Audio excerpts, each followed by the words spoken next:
నేను నోటీస్ చేసిన common discussion ఏంటంటే ఇది గుండె ప్రాబ్లం కాదు కదా, బ్రెయిన్ ప్రాబ్లం కాదు కదా, క్యాన్సర్ కాదు కదా, కొన్నాళ్ళు చూద్దాం చేద్దామా, అది తప్పండి. ఎప్పుడు మనం అలర్ట్ అవ్వాలి, ముందుగానే అలర్ట్ అవ్వాలి కదా.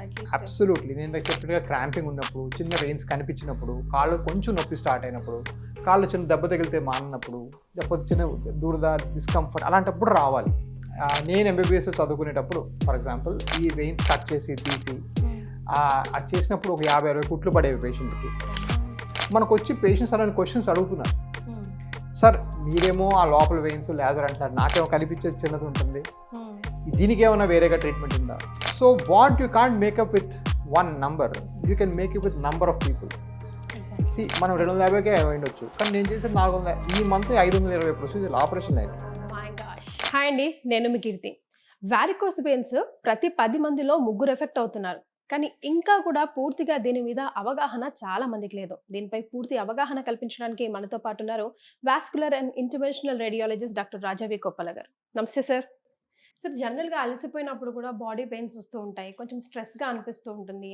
అప్పటికి ఆ బాడీ లాంగ్వేజ్కి చేంజ్ వస్తూ ఉంటుంది. మరి దానికి వెరికోస్ వెయిన్స్కి డిఫరెన్స్ ఏంటి సార్? ఆ పెయిన్ ఈ పెయినే అని, ఆ పెయిన్ ఈ పెయిన్ కాదు అని ఎట్లా తెలుసుకోవాలి కామన్గా? సో విచిత్రంగా చెప్పాలంటే అది చెప్పడం కష్టమమ్మా. యాక్చువల్గా వారికోస్ వెయిన్స్లో కూడా చాలామంది పేషెంట్స్ కాళ్ళు అలసిపోయేసారు, సాయంకాలం కొద్ది టైర్డ్గా అనిపిస్తుంది, కాళ్ళు ఎవరైనా నొక్కి పెడితే బెటర్ అనిపిస్తుంది అని చాలామంది చెప్తుంటారు.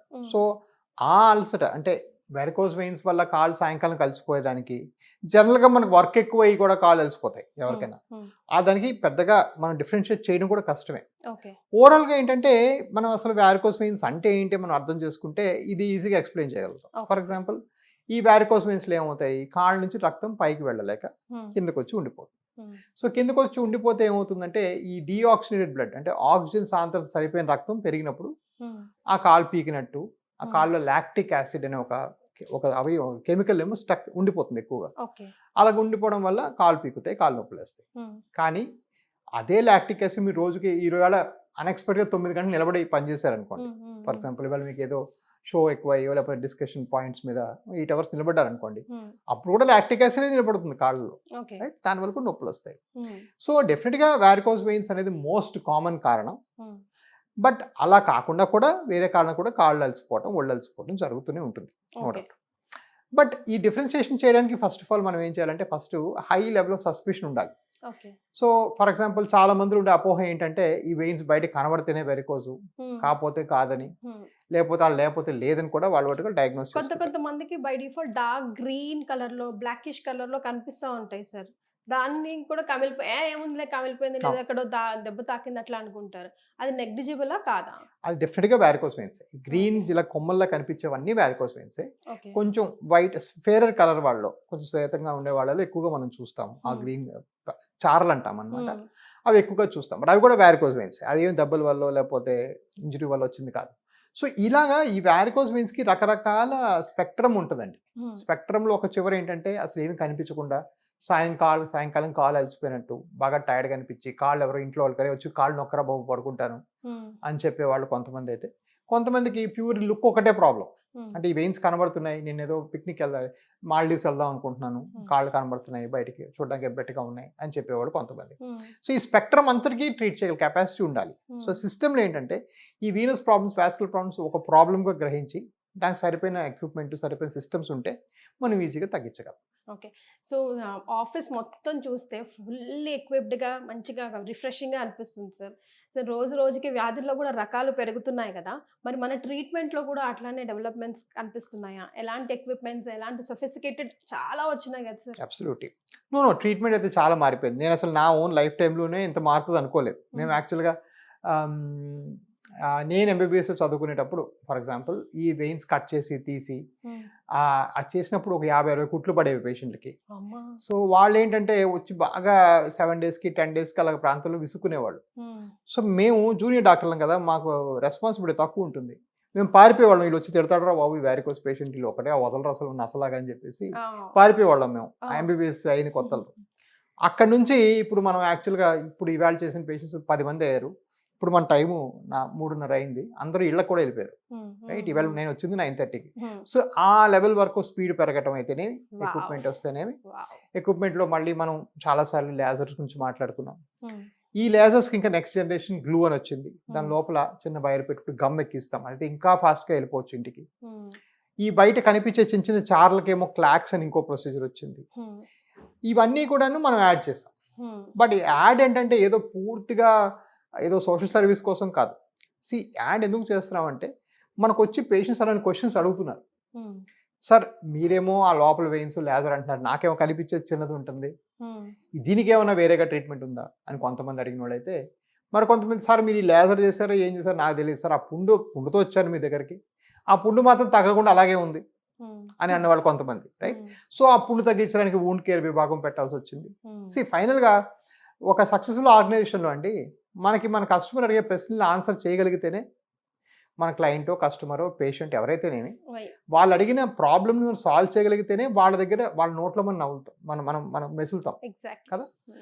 సో ఆ అన్వేషణలోనూ కూడా నేను చాలా యాడ్ చేశాను. నేను ఒరిజినల్గా నన్నే అడిగితే 9 ఏళ్ళ క్రితం ఇన్ని ఉంటాయని నాకే తెలియదు. మరి క్లాక్స్ ఉందని అయితేనేమి, గ్లూ ఉందని అయితేనేమి, వూండ్ కేర్ డిపార్ట్మెంట్ ఉందనేమి, ఈ లింఫడియం అంటే బోధకాల విభాగం ఉందని, ఇవేవి నాకే తెలియదు అసలు ఉంటాయని. నేను పెడతానని కూడా నాకు తెలియదు. Okay. ఇది ఎందుకు పెట్టాల్సి వచ్చిందంటే మన అడాప్టేషన్, Yeah. వాళ్ళు వచ్చి అడిగిన ప్రశ్నకి మనం ఇచ్చిన జవాబు Hmm. మనకి కూడా సాటిస్ఫాక్టరీగా ఉండాలి. Hmm.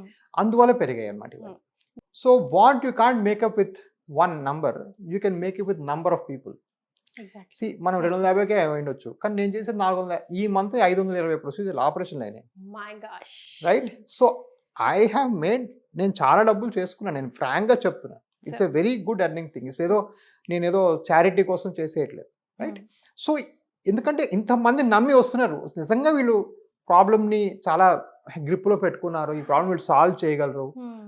అందుకే కదా స్కాన్ చేస్తారు, అందుకే కదా మాకు ఎంత చెప్తున్నారు అని ఆ నమ్మకం సిస్టంలోకి వెళ్ళింది. Hmm. సో డెఫినెట్గా కొంత స్వలాభం ఉంది, కొంత పరోపకారం కూడా ఉంది. Yes. ఇంత వైడ్ రేంజ్లో డెవలప్ అవుతూ వస్తున్నారు, మీ ఊహకే అందకుండా.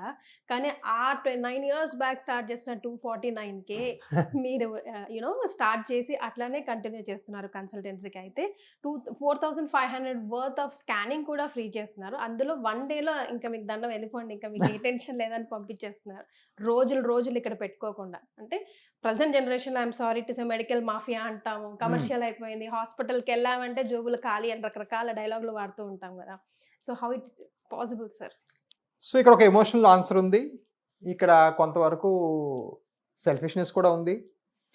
ఆ ఎమోషనల్ ఆన్సర్ ఏంటంటే కొన్ని ఐ థింక్ 4 years ago, అంటే ముందు నుంచి ఉంది 249, బట్ 4 years ago మా అమ్మ మీద పని మీద నాతోనే విజయవాడ వచ్చింది. అంటే నేను విజయవాడ కార్లో వెళ్తున్నాను నా ఓపీ చూసుకోవడానికి, మా అమ్మ మీద పని మీద వచ్చింది. సరే వెళ్ళి ఆ రూమ్కి వెళ్ళి కొంచెం ఫ్రెష్ అయ్యి వెళ్తానని చెప్పేసి నా క్లినిక్లోకి వచ్చింది. వచ్చేప్పటికి బయట నేను ఎంటర్ అవ్వడానికే ప్లేస్ లేదు, అంతమంది ఉన్నారు, 75 మంది 90 మంది ఉన్నారు ఆ రోజు. ఇంకా నేనే జరగండి అమ్మ వస్తుందని చెప్పి లోపలికి వెళ్ళాం. నేను తోసుకొని వెళ్ళిపోతాను, అమ్మ వస్తుంది కదా అని కొంచెం జరిపాను అనమాట. మా అమ్మ వీళ్ళంతా నీ పేషెంట్లు అనింది. నేను ఊరికే మాట వరుస కానీ ఏముందిలేమో మన చీప్ ఓపి 250 చూస్తే ఎందుకు రారు, 100 మంది వస్తారు, 200 మంది వస్తారు, అందరిలోకి తక్కువ రేట్ కదా మంది అని ఊరికే నేను నన్ను తగ్గించుకుంటూ మాట్లాడా, నన్నే తగ్గించుకుంటా, వేరే వాళ్ళని కాదు. మా అమ్మంది లేదురా అది వాళ్ళ బ్లెస్సింగ్, ఒక పని చేయి, నువ్వు ఇంతమంది వచ్చి నీకు బ్లెస్ చేస్తున్నారు కదా, నువ్వు ఈ రేటు మాత్రం నా కోసం మార్చుకో, నువ్వేమన్నా మార్చుకో అన్నది మా అమ్మ. సో నేను ఆవిడ మాట మీద నేను అది ఆ నంబర్ ఇప్పుడు దాకా నేను ఫిజిట్ చేయలేదు.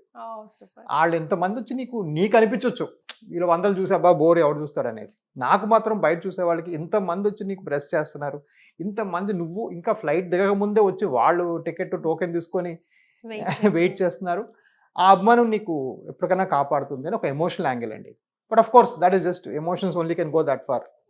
This is also a angle where ఇక్కడ ప్రప్రథమైన సమస్య ఏంటంటే ఇది జబ్బు అని చాలా మంది యాక్సెప్ట్ చేయడానికి బిలీవ్ చేయరు.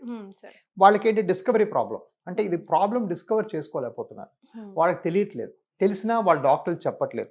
ఇవి రెండూ జరిగితే వాళ్ళకేమో ఇంకా దీని మీద ఫర్దర్గా ఎక్స్పర్టైజ్ లేదు మనలాగా తగ్గించడానికి. ఎవరికి చాలా మంది ఊళ్ళల్లో డాక్టర్స్ తెలియదు ఎలా చేయాలి. సో కనీసం నా రెసిస్టెన్స్ పాయింట్ ఏంటి, అబ్బా 250 రూపాయలు డాక్టర్ కనీసం ఇదే చూసుకుందాం, ఏ ప్రాబ్లం తెలుస్తుంది కదా మనకి అని ఆ లెవెల్లో మాత్రం నేను వాళ్ళని ఫ్లీజ్ చేయదలుచుకోలేదు. సరే అది అయిన తర్వాత వాళ్ళు ఆపరేషన్ చేసుకోవాలా లేదా అంతా అది వేరే సంగతి.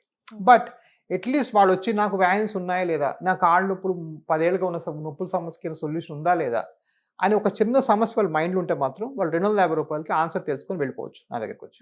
నా క్లినిక్స్ అన్నిట్లో కూడా 21 క్లినిక్స్లో మీరు ఎక్కడికైనా వచ్చి 250 రూపాయలు కట్టేసి వెళ్ళి చేసుకోవచ్చు.